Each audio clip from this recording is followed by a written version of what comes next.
前有当红小花宋祖儿因偷税漏税问题被有关机构抓住把柄，努力检查中，后有知名主持人华少被警察带走。这一桩桩一件件魔幻的事情集中发生在这一周，网友辣评瓜太多都不好消化了。事情还要从几天前的一篇爆料说起。9月1号那天，一博主发文声称华少已经被带走调查。在文章中明确的说了，华少是因为违反相关法律法规而被带走的，并且不是空穴来风，爆料人已经掌握了一定的证据。文章最后，博主感慨，华少若真坐实了罪名，必定会受到法律的严惩。联想到不久前才发生过的宋祖儿偷税漏税事件，华少的这个新闻已经爆料，所有人的心思都被分散了。不少人怀疑华少也是因为有关税款的部分出了问题，违反了相应法律。这时候也有网友持反对意见，觉得华少出道这么多年，如果涉及到法律的话，那和这段时间沸沸扬扬的浙江卫视逃不了干系。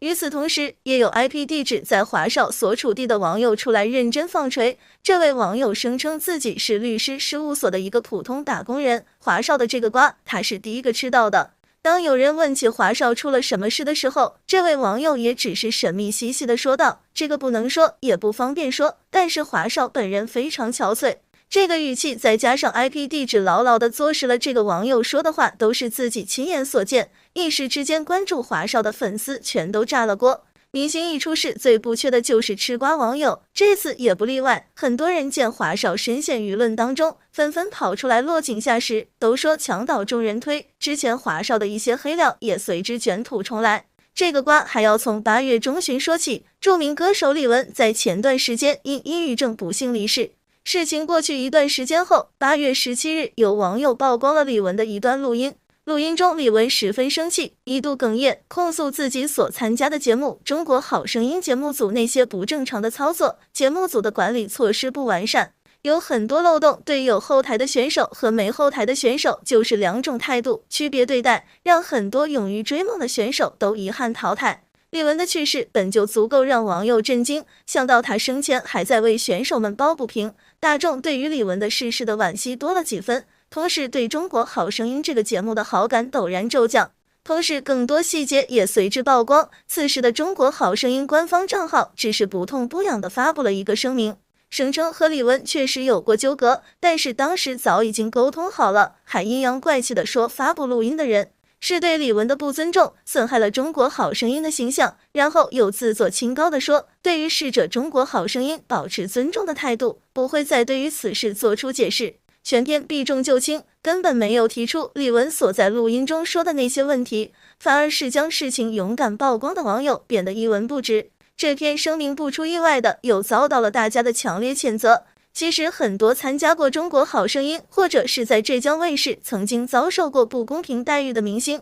素人、选手都站了出来，讲述了当年发生的事情。中国好声音和浙江卫视成了众矢之的，而为这两个平台服务的华少自然也逃不了悠悠之口。在所有人都想将黑暗势力揭露出来的时候，华少作为中国好声音多年以来雷打不动的主持人，参与了无数期节目的录制，掌握了中国好声音所有的台本和幕后，理应该在大众想要得到真相的时候出来发声，说明事情原委。无数网友也涌进了华少的个人社交账号中，希望他能为李玟和曾经被区别对待的受害者说句公道话。可此时的华少仿佛隐身了一般，销声匿迹，这样装聋作哑的态度让本在气头上的网友十分不解。如果说中国好声音的事情是真的的话，那么华少此举也可以理解，毕竟总不能自己砸了自己的饭碗，主动承认自己犯下的错误。有所谓的自称业内人士的人出来发声，说如果目前爆料的全是事实的话，那么华少很可能涉及虚假宣传、欺骗观众的行为，有可能触犯到了法律。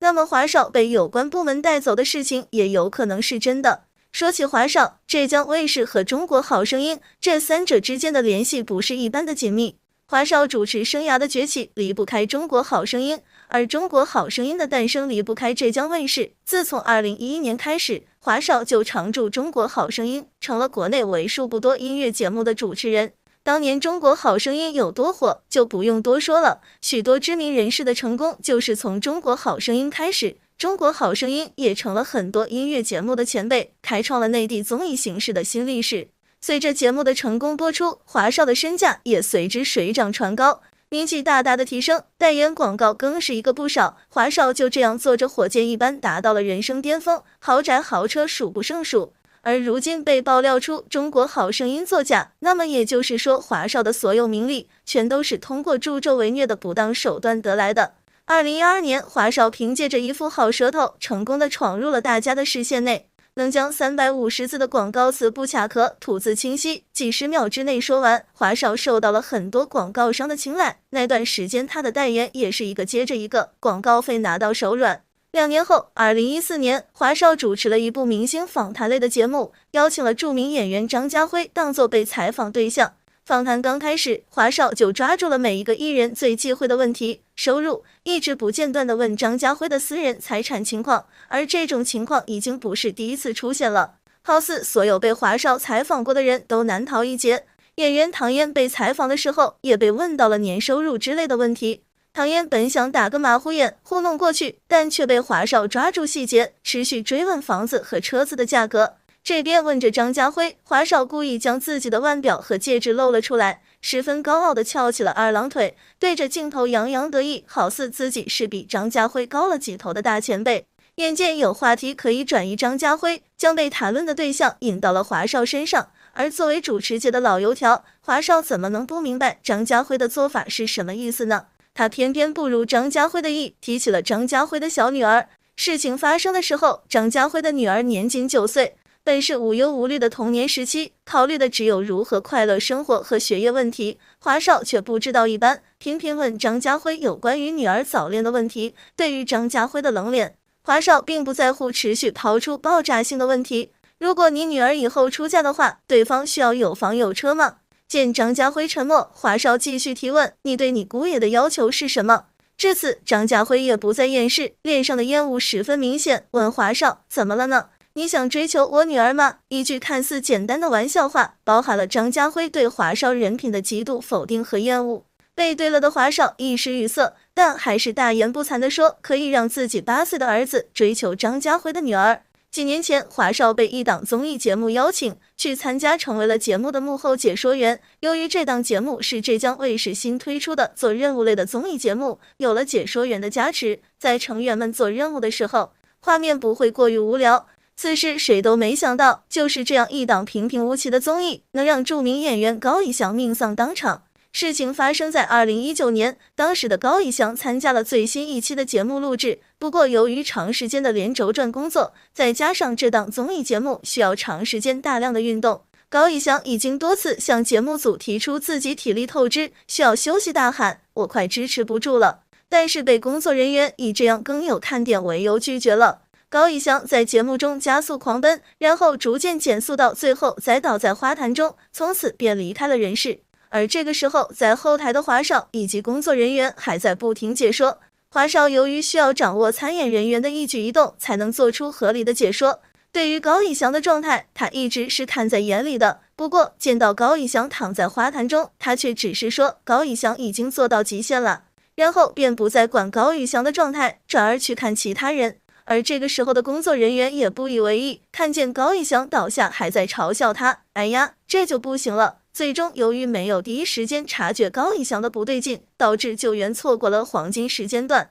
就这样一场意外断送了高以翔的性命。而事情发生过后，后台片段随之被爆出，看见高以翔身体不适而发出哄笑的工作人员，还有不管不顾的华少，引起了网友强烈的不满。不过也有人设身处地的站在了华少这一边想，身为打工人，都是领导让干什么才干什么，华少的所作所为并不是自己能控制的。随着华少被带走的传闻愈演愈烈，很快华少方就做出了快速的回应。就在谣言刚出没多久，华少就在个人社交平台上发布了一则动态，短短的6个字：不信谣，不传谣，配了一张图片。图片中华少深受舆论影响，却依旧穿戴工整，黑色西装配白色衬衫，背对着镜头，望向时钟，时钟上面的日期清晰显示着是9月1日的下午5点左右。而这个时钟也被人认出，正是电视台的时钟。华少这一举动将谣言不攻自破，证明了自己并不在什么部门接受调查，而是兢兢业业的在电视台工作。